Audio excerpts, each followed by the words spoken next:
budget over that. Now, many of you will, of course, be flocking to Dublin this lunchtime for the largest St Patrick's Day parade in the country. But if you're staying home, fear not, we'll be getting regular updates from our man on the ground. Yeah, he's doing the overtime today. Derek is in the capital ahead of the parade. Derek.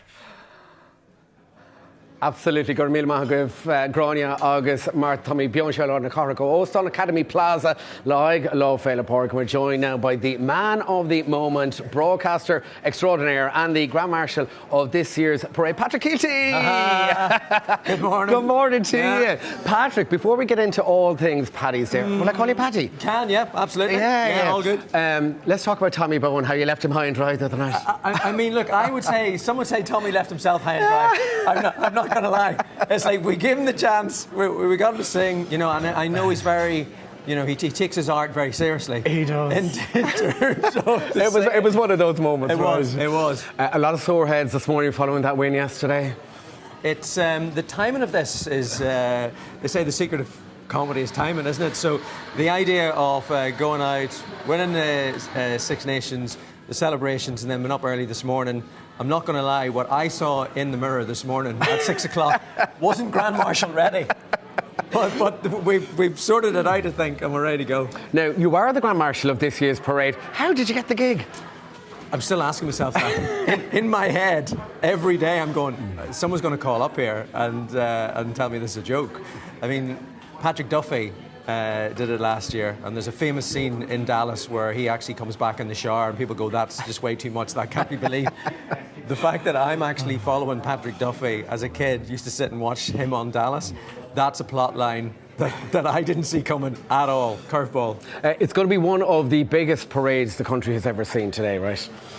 Yes, it is, and some of the numbers on it in terms of, you know, the reach around the world is just extraordinary.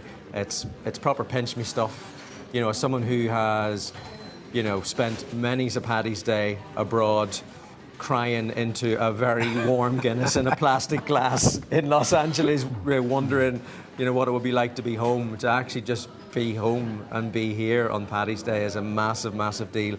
It's a massive deal for so many people around the world, and you know, that's not lost on me whenever I'm going to be Grand Marshal today. Growing up in Dundrum in County Down, you're a proud Northern Irishman, but also you're a very proud Irishman.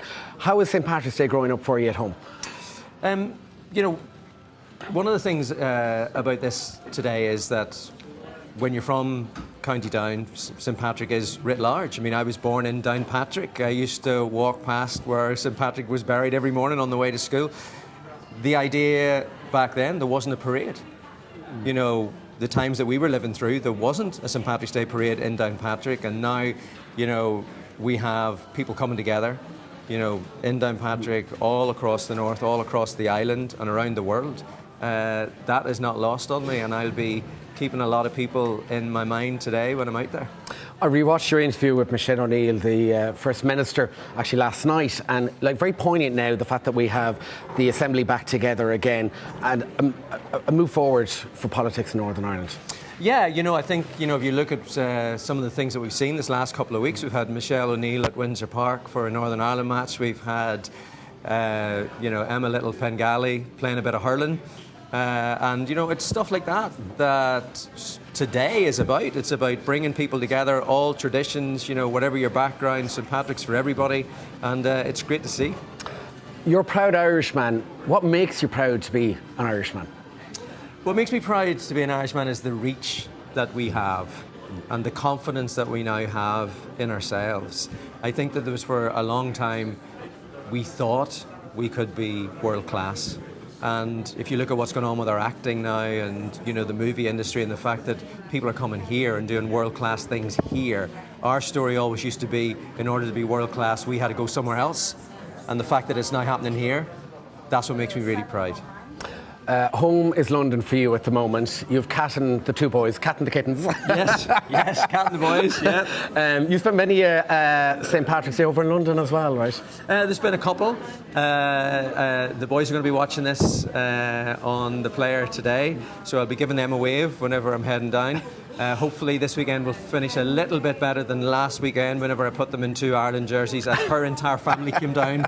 Do they support Ireland? Oh yeah, of course. Oh, they do, right? Oh, no, okay, no. The boys absolutely support Ireland. And so she came back after working in the States for 7 weeks, so her entire family came down last weekend. So you can imagine what that was like in a house full of English people and 3 people in Ireland jerseys, just as that English kick went over to lose the rugby.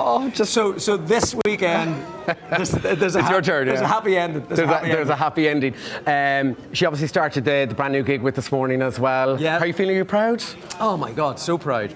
You know, she's knocking it out of the park this week, and for me, I just think it's, that's a natural gig for her in terms of, my wife will happily talk to anybody about anything, whether there's a camera on her or not. So, match made in heaven. You're ruling the TV on Friday, and then she's Monday to Friday, and you're also on radio as well, right? Yeah, there's a bit of a juggle going on. Yeah. But as the man says, if you can keep the balls in the air, it's good to be busy. Absolutely. Never juggle without a struggle. Yeah. So what's involved for you today? What are you doing? We go from here, there's a bit of a breakfast, we then are taken to the top of the parade. Apparently there's a crazy backstage area where everybody's getting ready. That should be quite good crack. Apparently, if you're the Grand Marshal, that's where you can potentially go missing. Have you practiced your wave? Quite robotic. I love that.